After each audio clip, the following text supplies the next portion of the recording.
इतिहास में कुछ नाम ऐसे होते हैं जिन्हें समय भी मिटा नहीं पाता, और ऐसा ही एक नाम है राजा भोज। एक ऐसा राजा जिसकी तलवार से दुश्मन कांपते थे और जिसकी बुद्धि के आगे बड़े बड़े विद्वान भी सिर झुका देते थे। लेकिन क्या आप जानते हैं कि कहाँ राजा भोज और कहाँ गंगू तेली कहावत की असली सच्चाई क्या है, और आखिर एक महान राजा का अंत कैसे हुआ? आज की इस कहानी में हम जानेंगे राजा भोज की पूरी कहानी।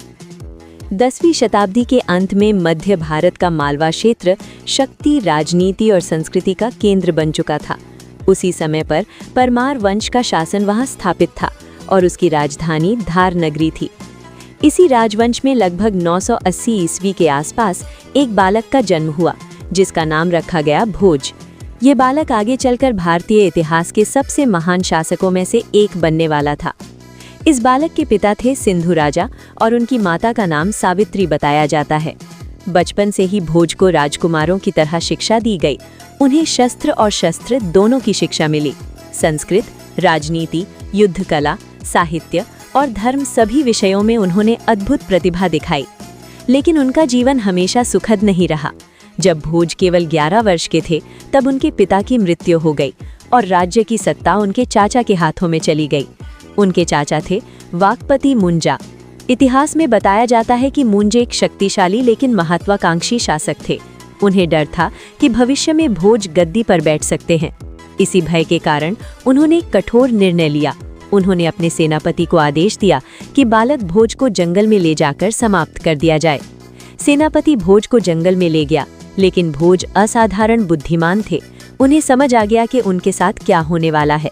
तब उन्होंने अपनी जांघ से रक्त निकालकर एक पत्ते पर संस्कृत में एक श्लोक लिखा और सेनापति से कहा कि ये संदेश राजा मुंज तक पहुंचा दिया जाए।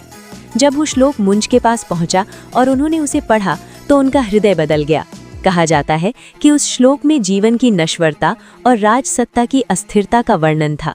उसे पढ़कर मुंज को अपनी भूल का एहसास हुआ और उन्होंने भोज को वापस बुलाकर अपना उत्तराधिकारी घोषित कर दिया। समय बीतता गया और भोज बड़े होकर मालवा के राजा बने। इतिहास में उनका नाम भोजा के रूप में प्रसिद्ध हुआ। राजा भोज केवल युद्ध कौशल में ही महान नहीं थे, बल्कि वे विद्या और ज्ञान के भी संरक्षक थे।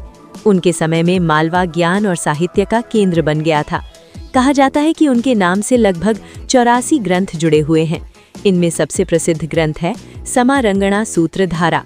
इस ग्रंथ में नगर निर्माण, मंदिर स्थापत्य और कई प्रकार की यांत्रिक तकनीकों का वर्णन मिलता है। राजा भोज ने केवल ग्रंथ नहीं लिखे, बल्कि अद्भुत निर्माण भी करवाए। मध्य प्रदेश के भोजपुर में स्थित विशाल शिव मंदिर आज भी उनकी महानता का प्रमाण है। भोजेश्वर टेम्पल, ये मंदिर अपने विशाल शिवलिंग के लिए प्रसिद्ध है। इसके अलावा भोपाल के पास बनी विशाल झील भी राजा भोज से जुड़ी मानी जाती है। भोजताल, ये उस समय की सबसे बड़ी कृत्रिम झीलों में से एक थी। राजा भोज एक महान योद्धा भी थे। उन्होंने अपने साम्राज्य का विस्तार किया और कई शत्रुओं को पराजित किया। कहा जाता है कि उन्होंने चालुक्य और कलचुरी वंशों से भी युद्ध किए। उस समय भारत पर विदेशी आक्रमण भी हो रहे थे। जब महमूद ऑफ गजनी ने सोमनाथ मंदिर को लूटा तो पूरे देश में आक्रोश फैल गया। कई भारतीय राजाओं ने मिलकर उसका विरोध किया और राजा भोज भी उनमें से एक माने जाते हैं। इसी काल में उत्तर भारत में सुहलदेव ने विदेशी आक्रमणकारी सालार मसूद को बहराइच के युद्ध में पराजित किया। राजा भोज का नाम इस प्रतिरोध से भी जोड़ा जाता है। समय के साथ राजा भोज की महानता इतनी बढ़ गई कि उनके नाम से एक प्रसिद्ध कहावत जन्म ले गई, कहाँ राजा भोज और कहाँ गंगू तेली। लेकिन इतिहासकार बताते हैं कि इस कहावत का मूल रूप अलग था। असल में ये कहा जाता था, कहाँ राजा भोज और कहाँ गांगेय तैलंग। यहाँ गांगेय का संकेत था गांगेय देवा और तैलंग का संबंध था जय सिम्हा द्वितीय से। समय के साथ ये वाक्य बदल गया और गांगेय तैलंग बोलचाल में गंगू तेली बन गया। राजा भोज ने लगभग 55 वर्षों तक मालवा पर शासन किया, लेकिन लगभग 1055 ईस्वी के आसपास जब उनके शत्रुओं ने संयुक्त आक्रमण किया तब वो गंभीर रूप से बीमार थे। उसी समय उनका निधन हो गया। उनकी मृत्यु के बाद मालवा का साम्राज्य धीरे धीरे कमजोर पड़ गया, लेकिन राजा भोज का नाम इतिहास में अमर हो गया।